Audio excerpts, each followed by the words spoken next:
Good morning guys, for today's video maglalagay ako ngayon ng tali sa pananim kong sitaw. Ito po ay abang para sa kanilang paglaki at ito ay tinatawag na balag. Kailangan po nila ng magagapangan habang sila po ay lalaki dahil ang tanim na po ito ay gumagapang po.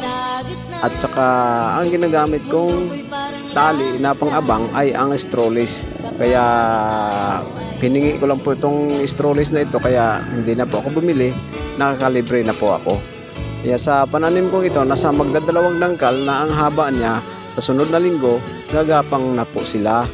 Kaya inaabangan ko na ng tali at hindi ko muna nilalagyan ng isa pang tali papuntang baba para po ito sa hindi naman po nakakasagabal sa pagtubo nila.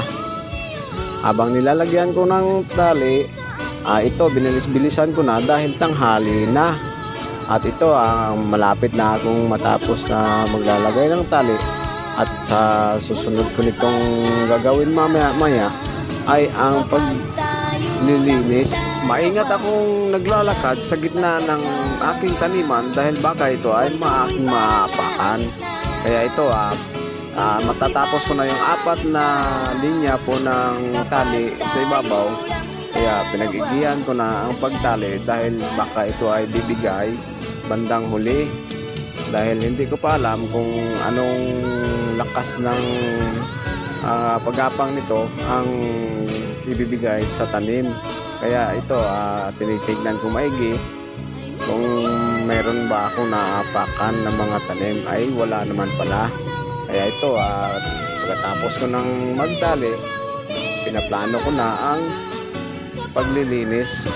Kaya hinahanap ko na yung itak. Ayan, nahanap ko na yung itak. Kaya sinimulan ko na ang paglilinis sa bawat puno at sinisiyasat ko na kung maganda ba yung pagtubo ng aking mga tanim. Kaya ito meron na ako natapos na isang linya. Kaya dito na ako sa pangalawang linya. Susubukan ko po itong hindi lagyan ng abono o kung anumang fertilizer na chemicals mga lodi, kung ito ba ay maganda ang tubo. Dahil itong area na to ay nilalagyan ko noon ito ng mga dahon ng palay at saka yung kanyang pinagigilingan yung balat ng palay. Kaya mataba talaga ang lupa nito mga lodi. Kaya tignan natin kung maganda talaga yung tubo ng ating mga sitaw. Kaya ito nasa 40 puno na ito sila lahat. Kaya hindi na po ito basta-basta na mauubos kapag ito po ay namumunga. Kailangan ko talagang magtanim dahil dalawa na ang aking pinapaaral sa kolehiyo. Kaya malaking sib na po ito. Hamakin mo ang isang lutuan. Kung kami ay magluluto ay nasa gumagastos ako ng 60 to 70 pesos sa isang lutuan kung nasa 5 klaseng gulay ang lulutuin. Kaya malaki po talaga ang save kapag meron kang tanim. Kaya ito na mga lods, ito na yung nililinisan ko.